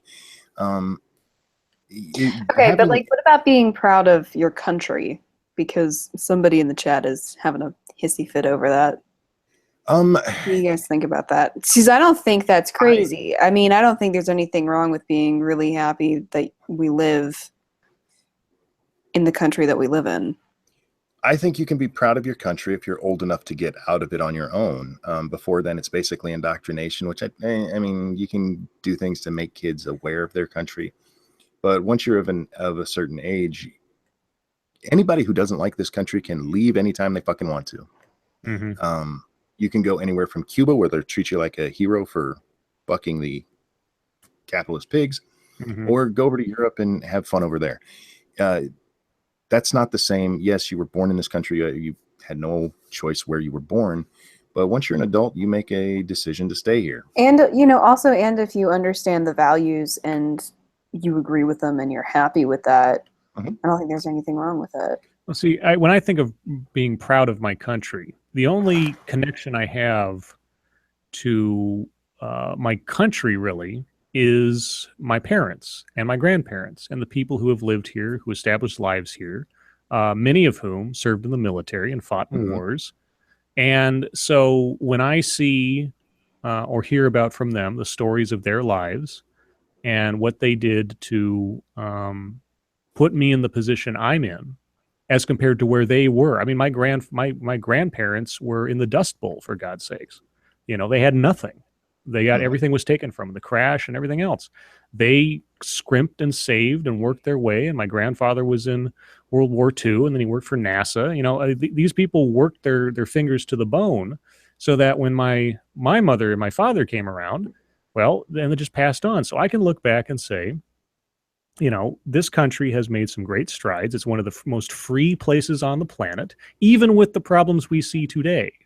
The fact that we see these problems on the television, the fact that you and I and everybody are talking right now on this thing, is a hallmark of the fact that as compared to many countries on the planet, this is a great country. Now, does it have its problems? Of course, it always will. It always has, and it always will. The potential for it is far greater than maybe the reality in any particular moment of the day. But being proud of being a part of something and contributing to something, like right now, in this tiny infinitesimal way, I'm contributing to the idea of America, the idea that you can speak your mind, that you are not going to be prosecuted or persecuted for saying something that might go counter to the status quo. That in and of itself is my expression of how proud I am to be in a society that allows that, which is, if you look at anywhere in the world otherwise right now, even in some of the countries that we call allies, it's not so much the case. So yes, I'm proud of my country. I'm not always happy with it, but I'm proud of it. It's sort of like a father and a child. Like your child can fuck up all the time, but hey, you know, at least they're fucking up and learning from it, hopefully. So you can be proud of them for that. I think George Carlin said it best when talking about being proud of your race. He said, or heritage, actually. He was talking about how people, you know, black pride, white pride, said, fuck all that. He goes, I'm Irish. He goes, I'm not proud of being Irish. I'm just happy about it. Right. Yeah. And that's how I look at it. I'm happy with who I am, but I'm not proud to be white. Fuck being white. It doesn't matter to me. Yeah. I am who I am because I made the decisions I made. I made the mistakes I did. I learned the lessons I took from those mistakes. There are 17 different ways that I could be not who I am today based on points in my life where I could have made this decision or that decision. I just have to look at the disparity between myself and my sister. My sister and I came from the same household. We're only about a year apart. There was never anything that really separated us. We could not be two more completely different people based entirely on our choices. And so wherever I'm at right now is as a result of and who I am. I've gone through a lot of bullshit in my life, either self-imposed or otherwise, and I've come out of it, and I like who I am. It has nothing to do with what I am, you know, aspects to my personality or my sexuality or anything else. Sure, they're important to me, you know, but they don't define what kind of person I am to somebody that I don't know. That's really the test. It's like, how do you act in society? How do you treat others? How do you treat yourself? Yeah. That's all there's to it. Sanguine is still asking about the whole strength thing. Said, so there's a sizable natural ability component. Does that innate component lessen the pride you can take in it? It depends on what you do with it. If you can be, there are people who are just naturally strong, big guys, even really fat guys can be really strong if they put their weight into things. It depends on what you're proud about being strong for. I was always the fighter in our family, and if somebody messed with one of my brothers, I'd like to fight, and I was really strong. I'd kick the shit out of anybody who touched him. I am very proud of being the protector of my family. I'm not necessarily proud that I'm strong. I'm proud of how I use that strength. Right. I mean, you can be like think about someone who is born naturally beautiful. Okay, let's say. Now, you could have somebody who's naturally beautiful that starts buying their own press and becomes an arrogant prick. You can have somebody who's naturally beautiful who becomes a model and is a complete philanthropist. You can be somebody who becomes naturally beautiful and does nothing with their life.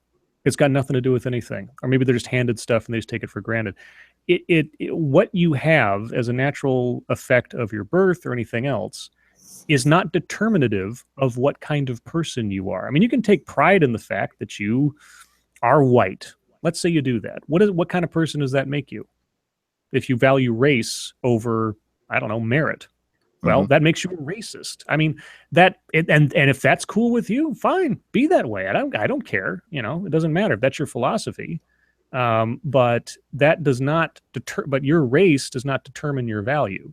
Your strength, natural or otherwise, does not determine your value. I mean, if you're super strong, but you never lift anything except a weight, you're not going to make it big in the construction business. You know, it's just yeah. No, it's an interesting question, and if that came off like I was talking down to you, I didn't mean it to. I understand your point and why you would ask that, but yeah, it's how you use your abilities. It's how you use what you have, not that you have it. Yeah, and how it expresses itself in your personality towards yourself or others. I mean, taking pride in your appearance. Yeah, I mean, I try to keep myself all clean. I don't like to look slobby. I don't like the idea of being messy, especially if I'm going out in public or anything. You know, because I'm not naturally. We talked about this last night. I think, like, how would you rate yourself? What would you put on a scale of 1 to 10? Yeah. And I say, well, based on the fact that I take care of myself physically, and I also take care. I'm very cognizant of my appearance. I put myself at least above average. You know.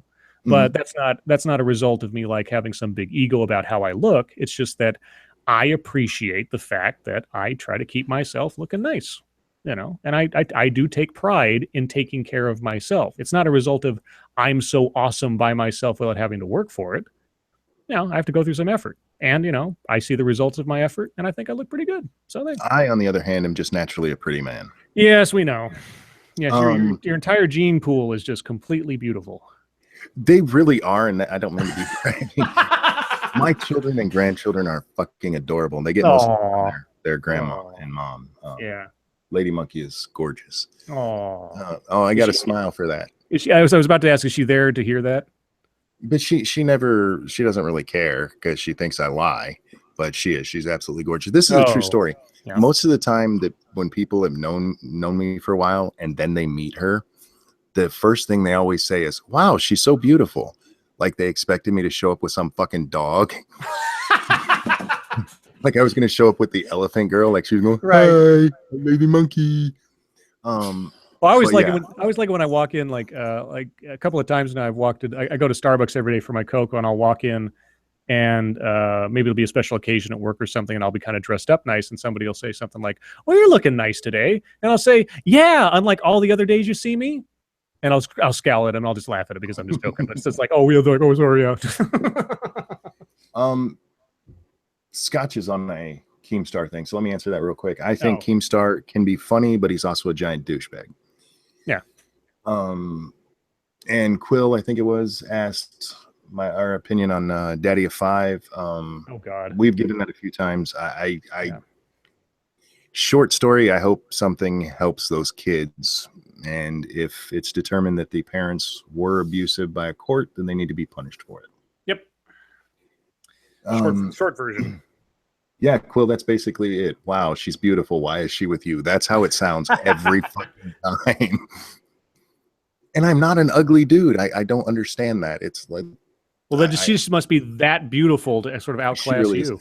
She has giant doe eyes. Oh, get lost in those things. Oh. Cute little button nose. Oh, don't you be over there vomiting. Someday somebody will talk about you like that. They'll be drunk, but they'll do it. Yeah. Yeah, you love it. When people compliment you, you love it. Give me a break. Not like that. That's weird. If somebody says you have a cute button nose. I'm not allowed to say that about my wife. Yeah. Barf about what? You have no romance. I am concerned for you on this point. You have no sense of romance. You can't even hear a man who is in love with his wife after what, 30? How long is it? 36 years or something? No. 36. No. I don't know how old I don't know. You guys got together when you were really young. I forget what it was. We started dating when we were 16, and we're both 42 now. Okay. Yeah, but to be in love with somebody after all that time and all the travails of life, child rearing and everything else, that is romance. That is a storybook kind of situation. And yet you barf over in the corner. I mean, now don't get me wrong. When watching a movie or something where the sappiness is so thick that it could rot your teeth, I will go blah just because it's bad writing. Mm-hmm. But when it's real, like that story the other night where it's like the two old people, the married couple, they died within 40 minutes of each other holding each other's hands. That's Yeah. like epic love story. Together. Yeah, exactly. Epic love story. And you only hear about that stuff in storybooks most times. But, if you're lucky enough to find somebody in life that you are so well matched to that you found your best friend, your partner, your soulmate, whatever you want to call it, that is something, in my book, that is something to celebrate. Doesn't really matter who it is. Even if it's Justin Trudeau and his wife, because that video I did the other week, if they're happy with each other, good for them. It's nothing to be snide at. But you unromantic guy, She's dead inside. I know. I don't know what it is. I mean, you watch her with the puppy, and she's just like a kid in a candy store. But you talk about romance. You talk about something sentimental. Oh, bleh, ugh. Jeez, we need to work on this. Bae, you need to help her because she obviously needs some romance in her life. No, it's okay. I'm good. We need to desensitize her so at least she's not vomiting all the time. Exactly. Yeah, we'll have to talk about romance at least once. Vomiting is good for you. No, it's a sign that there's something wrong. That's called bulimia, so don't do that. I know, it's good for you. Oh, God, purging. Purging's great. The great purge. Did chat actually ask any questions, or did we just take over what they were talking We about? kind of took over. Let's see. Oh, yeah. Crikey. Crikey. We're just going to have to do last call soon because I'm falling out here, guys. Yeah, I think we're pretty much close to there. So last call, guys, for questions or things you would like us to discuss or ideas for the next stream, because we're always looking for and be sure. Speaking of which, we need to let them know now. Where is the next one going to be? Are we doing it on my channel? It's my I think it's SDA's turn. Yeah. So for those of you watching, tomorrow will be on SDA's channel. Yes. And be sure if you find a news story or some other subject or otherwise, tweet it to us at ranting_monkey, at some_ DA or YT or what do you have it? I forget. Yours is harder to remember. Hashtag really dead inside. Yeah, hashtag dead inside. Just do a hashtag dead inside. We'll know you're talking about SDA. It's at some dumb_YT. Right. Some dumb_YT and then Scribe_light. If you have a story or a news thing or a subject you would like us to try to cover, we'll do our best to remember that. Let's see what else. Favorite type of vamp. SDA. I'm holding my wife's hand and I just kissed it repeatedly. So there. Oh.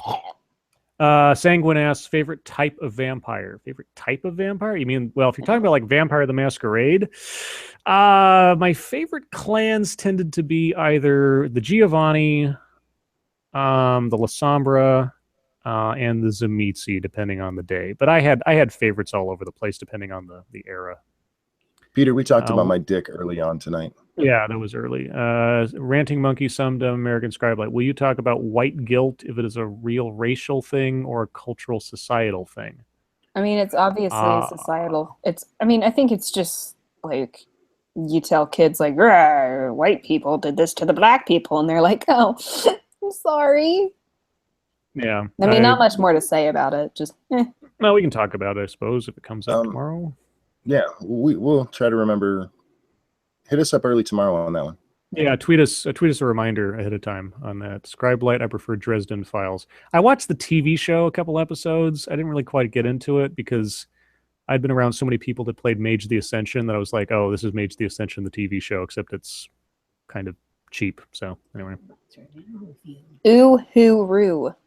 Uhuru? You mean from Star Trek? Aquabayao. Oh, well, there's that too. Favorite boxer. My favorite boxer to watch was Roy Jones Jr. before he got lazy and started his rap career because he was just so fucking awesome to watch. My favorite boxer was Hooch from Turner and Hooch.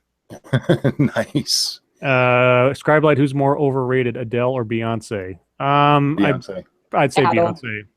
Beyonce. I don't listen to either one of them all that much. I think I like Adele better, but I think Beyonce's overrated. I wish Adele would just stop. At least Adele isn't a man. No. I don't know how Beyonce tucks her beanie and weenie between her legs for the dancing, but that's Beanie a dude. and weenie. That's a dude. Wait. Are you implying that Beyonce and Michelle Obama might be of the same Oh my Yes. god. category? Oh my god. Oh, Sanguine, thank you. The Dresden File books are much better than the show. I'm sure they are. I know of the books. I've never read one. maybe I should. I haven't been reading anything recently, so I should probably get some books and Oh, my time. Quill called you out. Hooch was a bull mastiff. How you like that? Oh, oops. I'm sorry, Quill. I apologize. I am not a dog connoisseur. You should know that, though. You're the movie guy. Yeah, well, I'm breed of dog. That's a bit obscure even for me. Oh, I mean, my favorite boxer was probably Bison. He was the second one that we had. He was really sweet. Scribe, have you seen Hemlock Grove? I have not seen Hemlock Grove. Of course, I've heard it. People have mentioned it more often recently since we started talking about the Vampire Diaries. So if I get an itch, maybe I'll take a look. What else? A Venus. Oh God. Scotch, what is it with you and Gutenberg? Have you actually fondled his balls? I have. I'm not sure that Scotch isn't Gutenberg. I can't say I've ever seen the two of them together. Yeah, I know. I've never seen them in the same room together.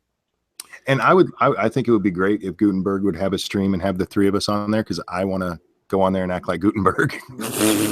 Yeah, let's play role reversal. So Gutenberg has to be sort of the relatively level-headed, humorous host, and the rest of us can act like him. And for the record, I love Gutenberg, but yeah. I think that would be funny. Scribe Light, what movie starred Richard Dreyfuss and Amy Irving? Oh God, who's Amy Irving? She's an actress. No shit. Fuck. It wasn't Close Encounters of the Third Kind, was it? I'm trying to remember Amy Irving. Looks like. Oh.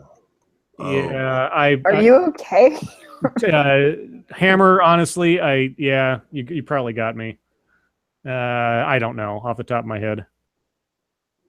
Yeah, it probably isn't Close Encounters of the Third Kind. Richard Dreyfuss and Amy Irving.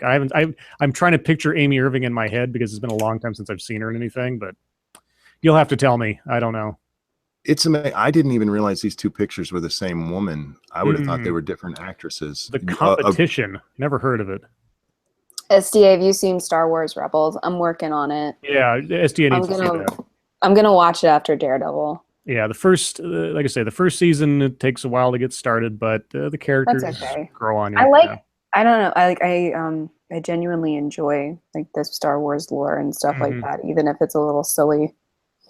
And no, Scribe, I haven't touched Gutenberg's balls. That was Monkey that said that, not me. Don't be putting words in my mouth. Like maybe Gutenberg's balls are in yours.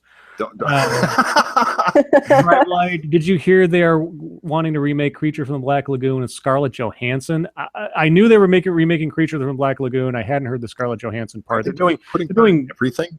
Yeah, apparently so, because she's like allspice, or paprika. You just put her in everything. She's the white female Samuel L. Jackson.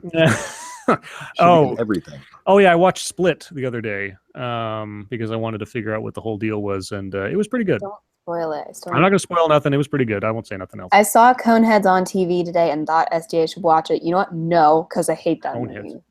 And I've seen Coneheads. God, I didn't like the movie. I've seen that movie. No, it's bad.